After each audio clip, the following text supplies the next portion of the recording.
What's going on, guys? This is Oliver from Response AI, and in this quick video, I'll be explaining how I verify all of my leads and my exact spam check protocol. I'll show you how to verify, 200,000 plus leads at once at very little cost so that you guys can stay out of email jail, and how you can run a deep health check on your domains to keep them in good shape. Now, for those who aren't familiar with email verification, the truth is, if you're not verifying your emails before sending them in a cold email campaign, you may as well just throw the campaign in the trash.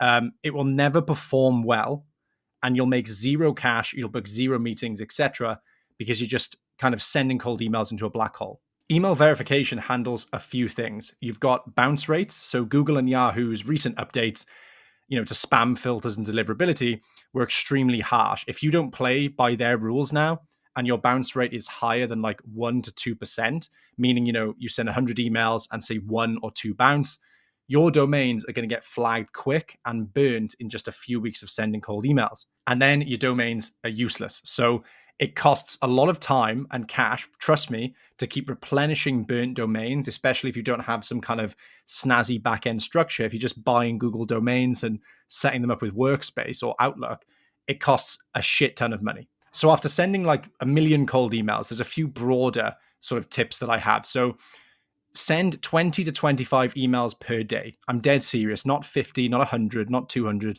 20 to 25. Sometimes in the early stages of a campaign, I'll even send as low as like 18 or 15, right? Yes, this means that you have to buy more domains to send the same amount of emails that you were 6 months ago. But that's what we're supposed to do as business owners, is adapt. What's the point in burning your domains in like 2 weeks and having to spend cash for new ones? Keep sending volume low, and warm up emails. So the warm up that goes on in the background should be set to around 10 to 15 per day, at least from my perspective. So the inbox itself in total should never send more than 40 a day. For example, 25 cold emails and then 15 warm up emails. Now, scraping LinkedIn and stuff like that has become quite popular, but I only send to business addresses. So I never send to @Gmail or at Outlook or at Yahoo. And I never send from those addresses either. So you've got to make sure it's always a business email that you're sending from, and then business emails that are receiving your emails. And also from that perspective, it's all about quality. If someone has a Gmail address, unless you scraped it from LinkedIn, I understand that some of them have Gmail addresses. If you are scraping Gmails, what's the likelihood that they have like a sort of a substantial business that are going to pay you money? Like if they're using a Yahoo address to run their business, like, who knows? The other thing is schedule 5 minutes per month. Literally, all I'm asking you is 5 minutes per month to check your spam rate with things like MailReach, which is completely free, and Mail Meteor. Now, the tool I use for email verification is in the description of this video. I've spent over $10,000 in the past 2 years verifying emails, and this is my favorite platform to use. And when I've studied the results between, say, 5 different platforms, this seems pretty reliable. If we have our emails verified and our cold emails are sending, what happens if our open rates are low?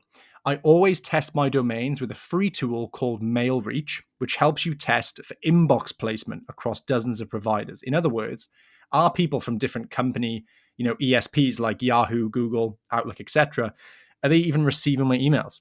As a quick overview, all you have to do is head over to the link I've put in the description. You export the contacts on the page, upload them to your tool of choice, you send them inside a campaign, and then you get the results. I have 15 domains to test, so I'll set my emails per day in the settings to 100 and wait for the results to come in. Now, a bad test will look like this. You'll notice pretty much all of the emails sent in this test failed. That means that pretty much all of the domains are burned, and it's time to either quarantine them, which is me just put them to the side and keep them in warm-up, or just get rid of them. You literally just have to delete them. So that's for testing the health of your domain. But remember, you need to make sure your cold email is written for low spam detection as well. So let's head over to Mail Meteor and test the body of our email.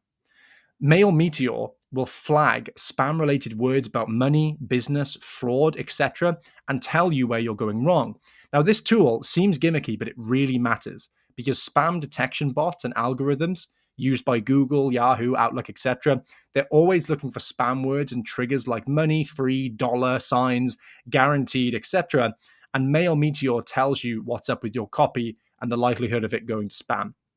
So these three tools help me maintain an 80 to 90% open rate across the board, having sent 100,000 plus cold emails, gotten 300 clients for my SaaS, gotten 30 clients from my past agency.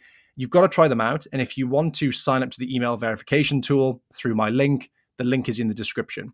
So just to recap, we've got Million Verifier to verify leads. You've got Mail Reach to check the inbox placement of your domains. And then you've got Mail Meteor to check the cold email copy and the likelihood of it going to spam.